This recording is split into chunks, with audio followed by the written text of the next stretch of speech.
So we'll just go ahead and get started. We're just going to leave you guys' mics unmuted and you guys can just hop in and have a conversation. Good afternoon. Slow news week. What's on your mind?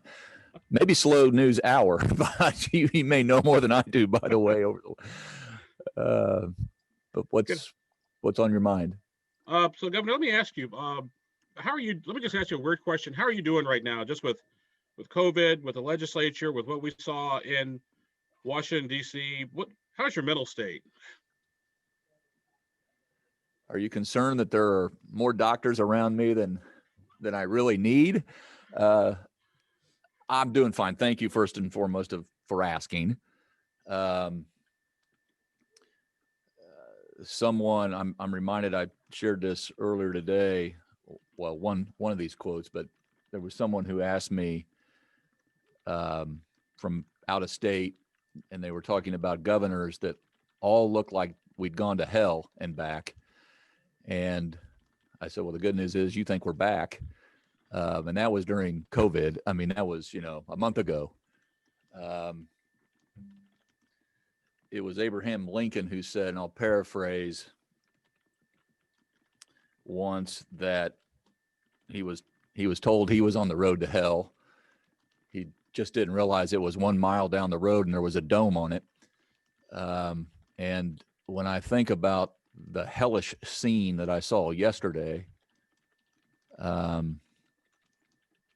at our dome, at this truly shining city on a hill, figuratively and literally, I described it in 2 words as sickening and saddening. And I guess saddening and sickening because it was tough to watch folks who thought that the rules need not apply to them, and that for whatever perceived wrong, that their wrong would make it right. And I learned something different in 3rd grade. And so I'm very strong and healthy and confident in my own convictions, but I'm concerned when I see what I saw yesterday, and troubled by it. Now, having said that, I am optimistic about the good that can come from a wake-up moment like yesterday. And by the way, it wasn't just yesterday. This is society expressing itself as we have over the centuries. And if you pull out any one moment, I mentioned a couple of them yesterday, but you can overreact as well. And what I want to do is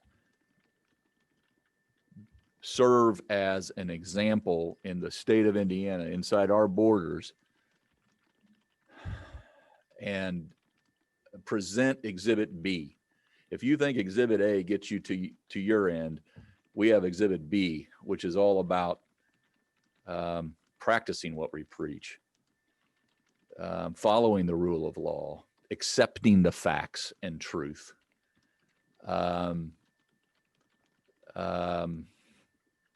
being courageous enough to make difficult decisions, but then live by them, focusing on the job at hand, the one that we have now. And so, yeah, I haven't lost my sense of humor, Abdul, and I hope you'll let me know if you think I do. But so I got that going for me. But and I should say this, and should have at the outset, an incredible team, including doctors, but way beyond that, and including those who aren't in the administration. I'm talking about local, federal, legislative partners, the very folks that lord above me. We are all, for the most part, truly moving in the right direction. But I think it's incumbent upon us now more than ever at this moment of time to say, not trying to sound like a know-it-all, but there is a better way. There is a more productive way. There is a way to achieve what we say we desire. And obviously violence plays no role in that. And if you got a grievance, there's a process, and pursue it. And but taking the law into your own hands is unacceptable. Governor, I guess you kind of touched on this, but in trying to close these divides, and certainly this is not just a problem that we saw yesterday, we see it, on the left between really progressive wings and more moderate wings. We see it on the right with, people who were smashing in the Capitol yesterday versus more, moderate voices and people who have looked at the election and things that have transpired with a more careful lens for the facts and the details on the ground. How do we start bridging those divides and bringing people who are really out on the fringes and who, I know you probably see it every week if you ever look at the comments on Facebook from your gov pressers of people who just, refuse to believe any and everything that they hear coming out of your mouth or anyone else's mouth. How do we start bringing people back into the fold and starting to repair some of these rifts that are not just ripping America at the seams, but even ripping people who generally have the same political ideologies apart from each other? Yeah. I feel like I either need to lay down on the couch and be psychoanalyzed, or this conversation needs to go on for a couple hours. But I think you're scratching at what is at the core of it all, and the how-to manual to get back to a sense of how do we collectively make progress. And I'm reminded again of, I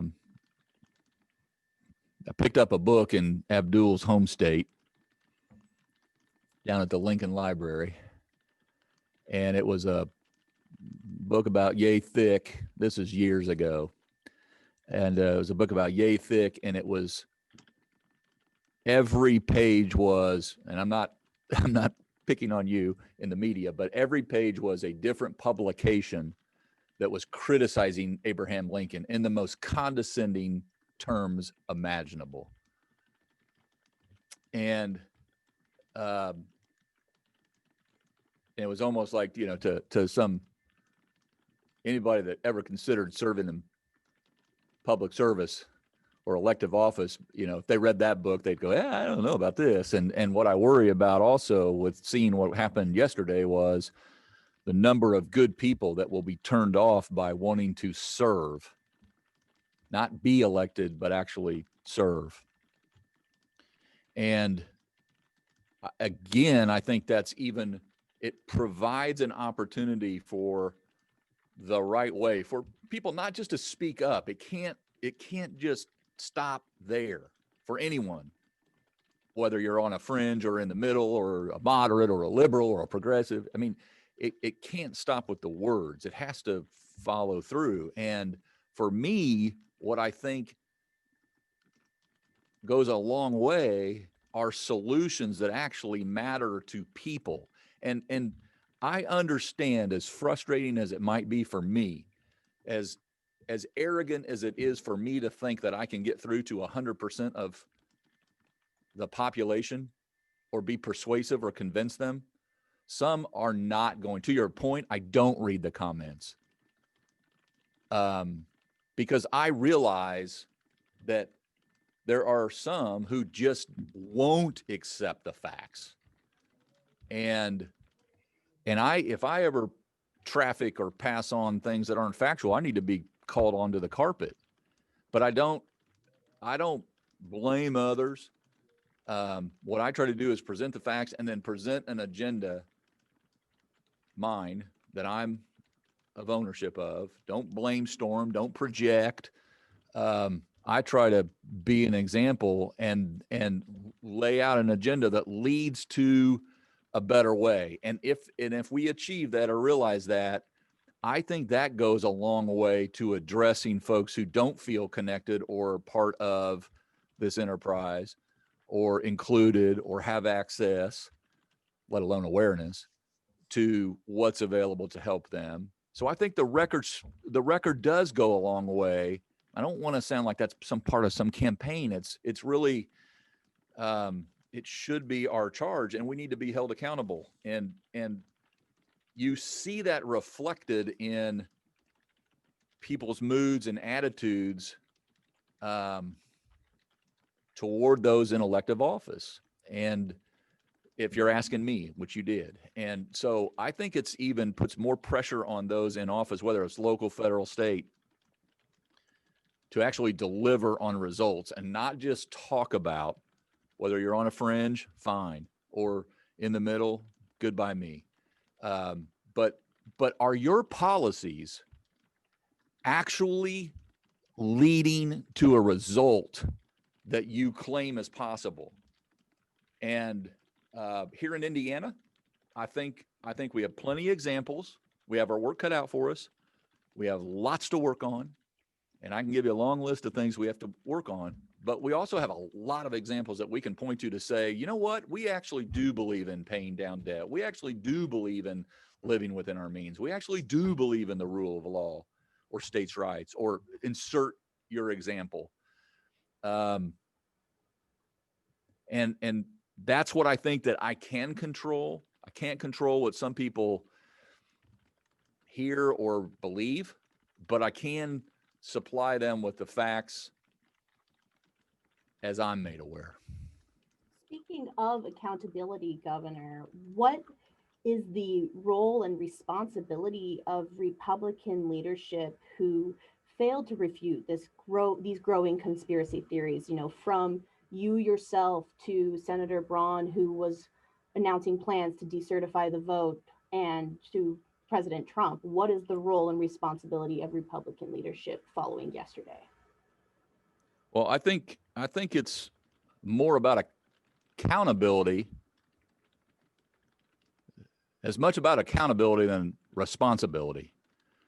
When you talk about a party, it comes down to the people that lead it, and we're held responsible. I just stood for election in front of the people based on my responsibility here in the state of Indiana, as did everyone else that was on the ballot. And that's why I believe what citizens of Indiana expect from me, first and foremost, is me to focus on the job in Indiana. We're dealing with this issue in our nation's capital, but it didn't start yesterday, and it didn't start last month or last week or 4 years ago. It's, again, it ebbs and flows, and you can sit on one of these fringes or from that perspective or position and point at the other and play that game endlessly. Meanwhile, I gotta figure out how to make sure that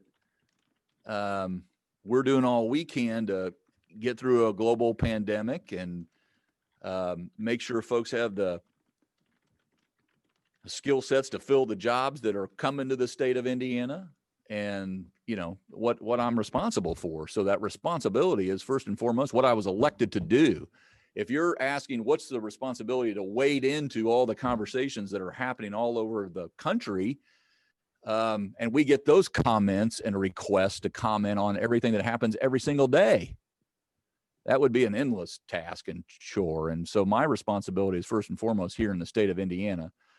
And then everyone else is going to be rightly held accountable for their actions. And thankfully, that's the way our system is designed. I do want to point out, though, that this is in Indiana. I talked to a demonstrator on the State House steps yesterday who told me that he believed Dominion machines in Indiana stole the election from rainwater. So, what role is there in countering these? Yeah, I'm sorry if I missed that in your first part. Well, again, I would say that there is a process. Whether you subscribe to the process or not, that's going to be up to you. But there is a process that's very straightforward. There was zero evidence of any wrongdoing in our recent election.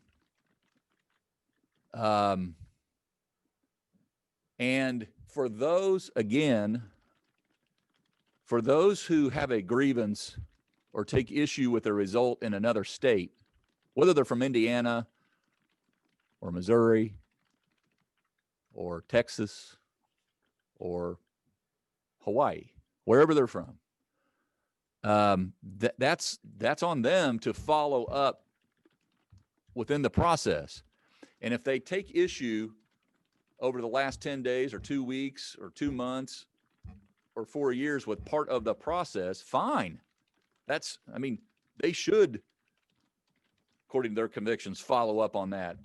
But it has to be within the process. And so if you think that the state of Arizona or the state of Georgia or the state of Pennsylvania did something wrong in their electoral process, and you disagree with their legislature, or you disagree with their governor, or you disagree with their state court, or you disagree with the federal court that ruled on all this, and you don't accept that, then that's really what you have to deal with. But we have a process that deals with those grievances and those issues.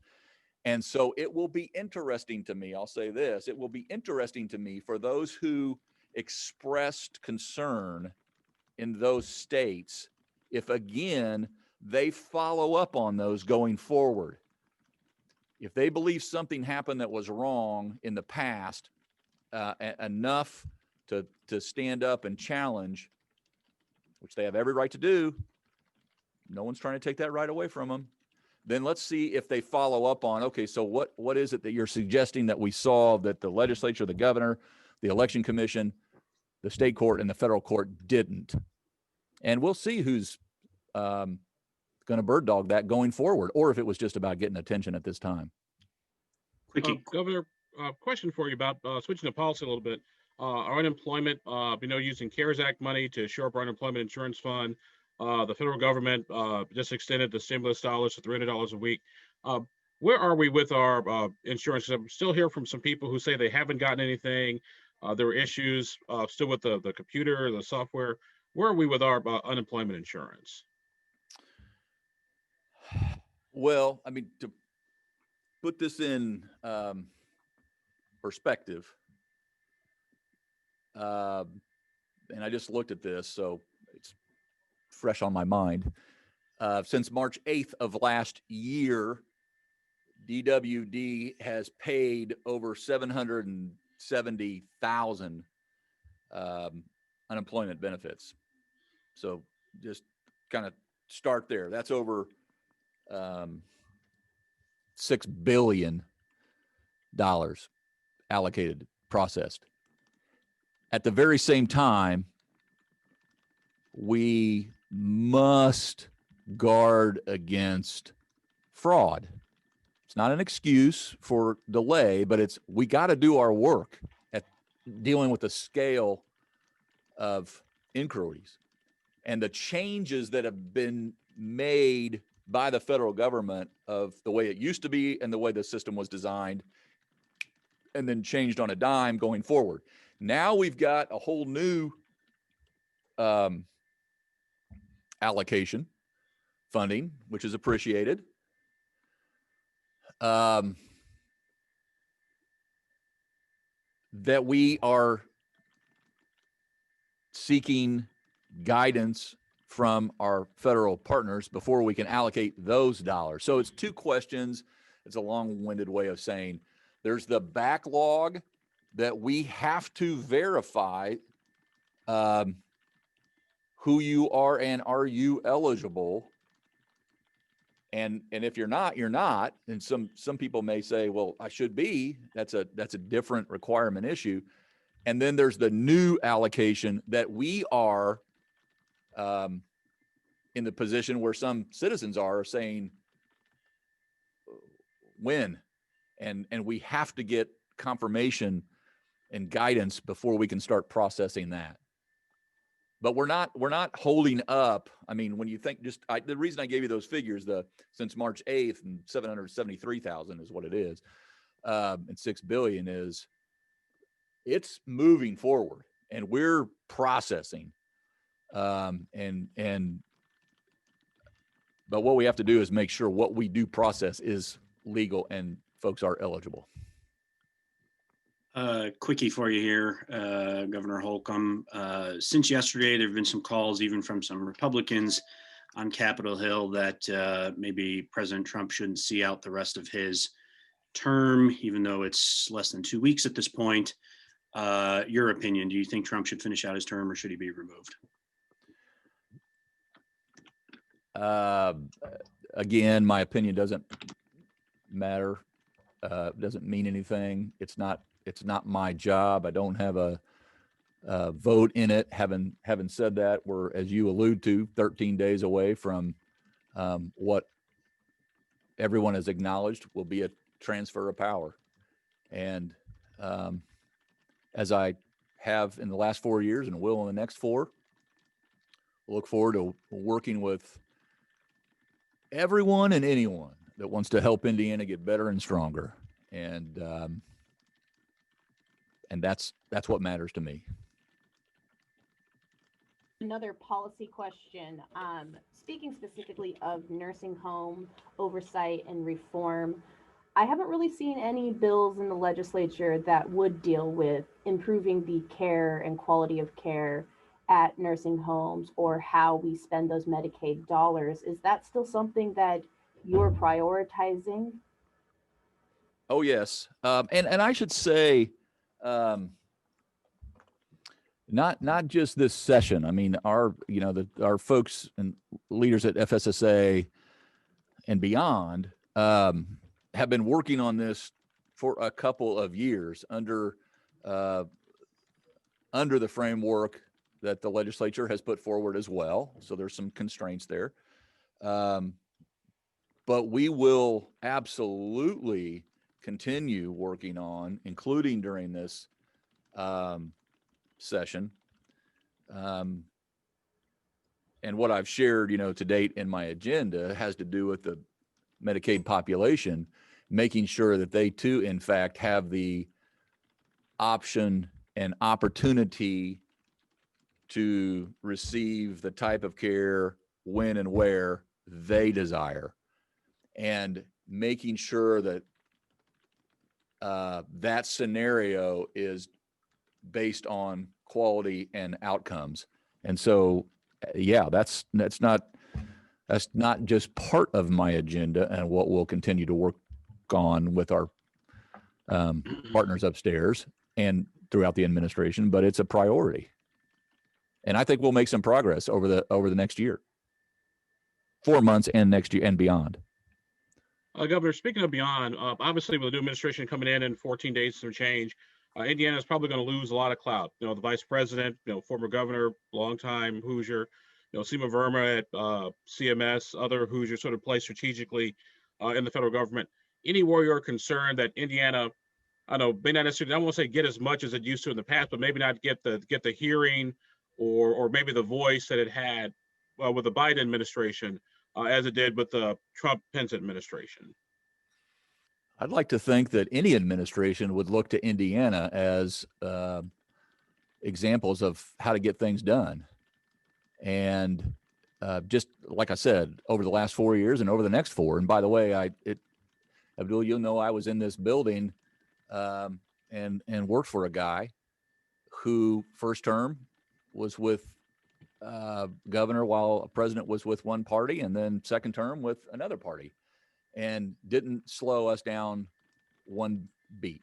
We didn't miss a beat. And it's because we, again, focused on our job here in the state of Indiana. And I will say, I mentioned this recently to someone, I will say that within our congressional delegation, we have excellent relations, and we will continue to, in our nation's capital, whether it's in Congress or beyond in the administration. We know folks that will be scattered in the administration as well. But, you know, I mean, you know, the Chicagoland area pretty well up there, and Pete Visclosky, I was privileged to, you know, get to not just know him, but to work with him and to help him realize something, that he was the most persistent guy on the face of the planet when it came to economic development up in the region, and, you know, double tracking the South Shoreline. I'm just using that as an example, or Westlake Corridor, or, by the way, the first month in office when we said, okay, we're going to go deal with the East Chicago lead crisis at the time, and went to, of course, our senators, and went to, at the time, two parties, and to Congressman Visclosky. And so there's plenty of areas that will continue to work with anyone and everyone that, and I should also say this, that one thing over the course of this last year is, you know, I've worked with a lot of Democrat and Republican governors on a weekly basis. And I've talked about, you know, every week I'm talking to the Ohio and Kentucky governor. We have regular calls with the Midwestern governors, going all the way over to Waltz, to Minnesota, and over to Ohio. So a big swath. We have the NGA, the National Governors Association, calls both sides of the aisle. We have the RGA, the Republican Governors Association, calls. So I don't think we're going to skip a beat. Okay, guys, we have time for one last question. I talked too long on that, didn't I? Yeah. You know, COVID's obviously a sucking hole that we've been dealing with here for 9-10 months now, and we certainly want to get vaccines in arms and get back to normalcy, but your term lasts more than just into whenever COVID goes away. So I guess, you know, talk to me, what are some of the priorities looking forward over the next, you know, maybe into the back half of this year, if we kind of get back to normal, and into future years? What are the things that you're looking to accomplish here for Indiana in your second term, besides beating COVID? Yeah, that's the most important focus that we have, is not losing sight of COVID for sure, but then how do we accelerate away from COVID-19 safely and position ourselves? And everything that we've been doing has always kept that in mind too. It's always keep your eye on the ball, but always look forward and figure out where you want to be. So a lot of the investments that we're making right now are all future oriented, whether it's making sure that we're future proofing job security for Hoosiers and pursuing strategically the types of jobs that will be there in 40 years. So what the next 4 years means to the next 40. And it really, you see it. I mean, not just in our Midwestern neighborhood, but you see it around the country. When you look at more people moving to Indiana and away from some of our neighboring states, it's because we have the supply of good careers, and how we plug people, skill them up, and get them into those careers is the linchpin to it all. And so when you talk about ag biosciences, when you talk about life sciences, when you talk about the future of warfare in the defense industry and the potential that we have in that area, when you talk about advanced manufacturing being created here, not just the manufacturing itself, but Roche and Lilly and et cetera, Zimmer Biomet. I mean, it is Advantage Indiana. Now, how we support that through our agenda, not just this year, but the next 3, as you, rightly point to, will be our central focus. And I will say this about COVID-19. It has, we're seeing this K-shaped, others describe it as a K-shaped recovery. Some are just talk to the RV industry, talk to the single family home building permits, look at those. We have more single family home building permits in the month of November 2020 than we did in 2019. We have more than the state of Illinois or Michigan or Ohio or Kentucky or Wisconsin. if you look at the marine or the boat industry, if you look at a lot of different industries, they're crushing it off the charts. But there are some on that other leg that we have to make sure that we skill up to fill the jobs that are there. And that will be our complete focus, is because of COVID-19 and technology and global trade, et cetera. COVID-19 has brought the future up a lot closer, faster. And people are, they were telecommuting, and they were going to college from home, and they were taking part, doing telemedicine at home. But now the scale and the workload, now people are, their office is not just at home, it's actually mobile. And it's, they're buying an RV, and their office one week is Mount Rushmore, and their office, 1 month later is Dale Hollow, and their office the next month is the Indy 500, the Speedway, Indiana, in May.